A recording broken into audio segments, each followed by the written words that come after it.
Assalamualaikum warahmatullahi wabarakatuh.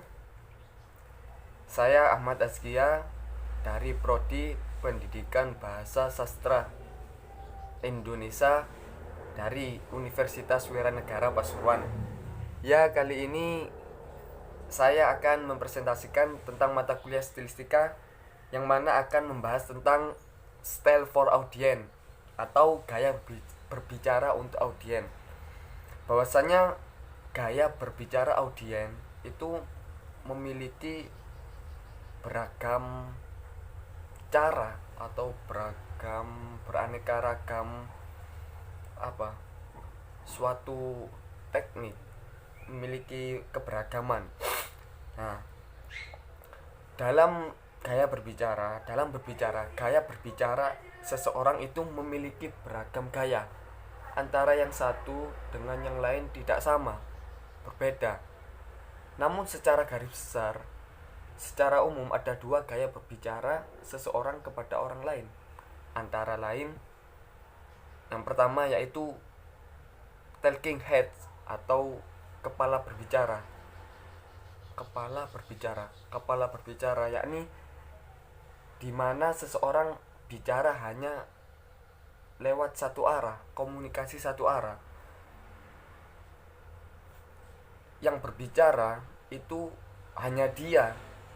Audien itu tidak berhak untuk menanggapi atau bertanya. Nah, ini namanya talking head atau kepala berbicara. Jadi yang berbicara itu hanya dia saja.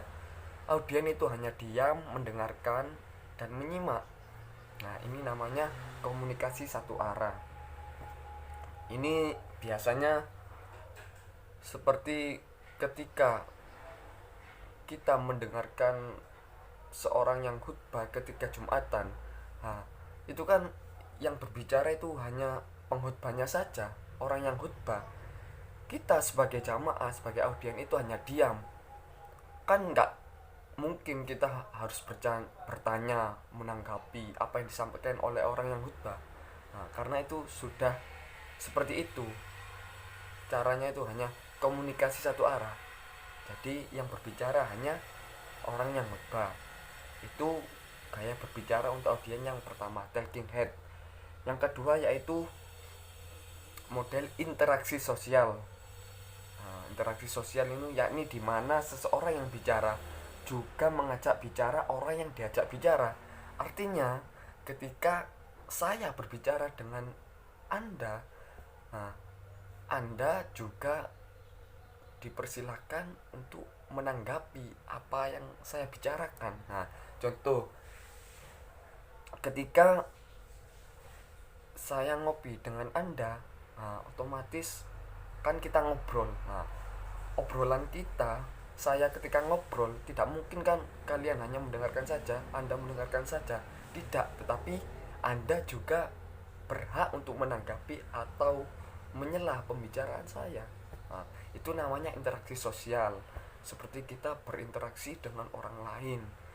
Nah, itu bukan hanya kita yang berbicara, tetapi orang yang kita ajak bicara itu juga berbicara. Nah, ini komunikasi dua arah. Gaya berbicara, komunikasi dua arah, interaksi sosial, berinteraksi. Beda dengan yang pertama, talking head, yaitu kepala yang berbicara, yaitu hanya orang pertama yang berbicara, audiennya tidak. Nah, ini secara garis besar seperti itu, style for audience. Terus ada juga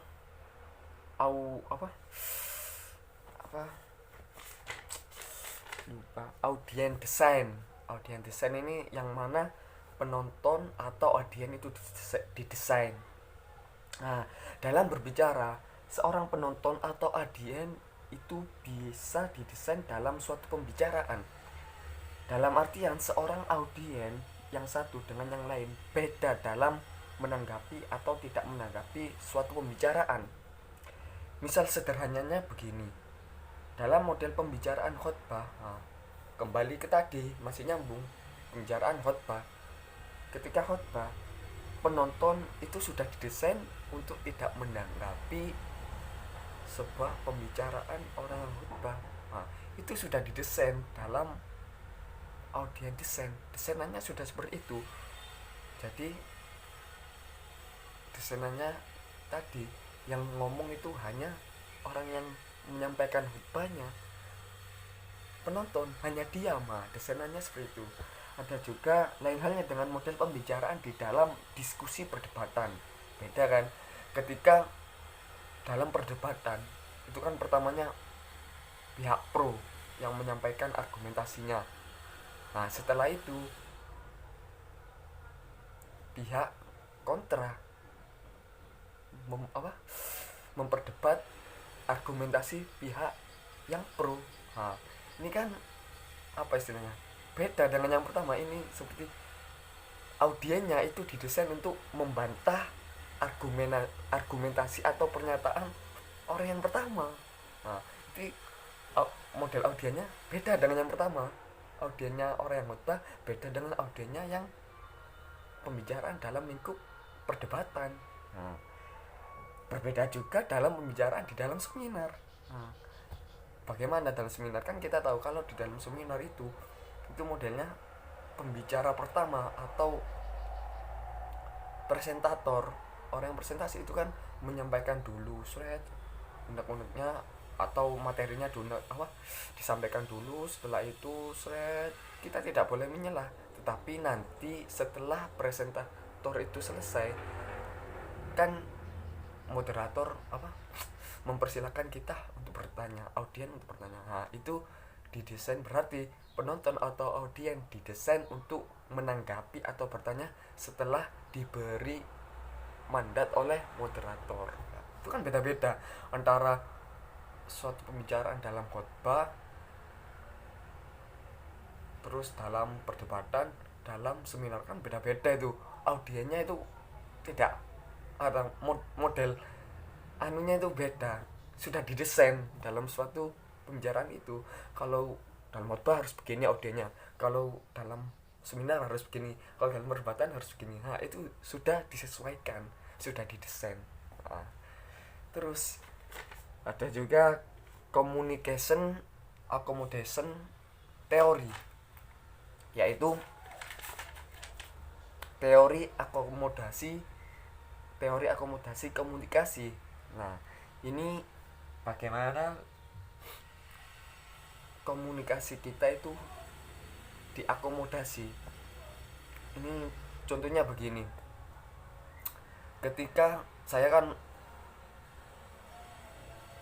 anggap saja saya orang Jawa ya, terus ketemu dengan teman saya orang Madura. Nah itu terjadi suatu akomodasi komunikasi.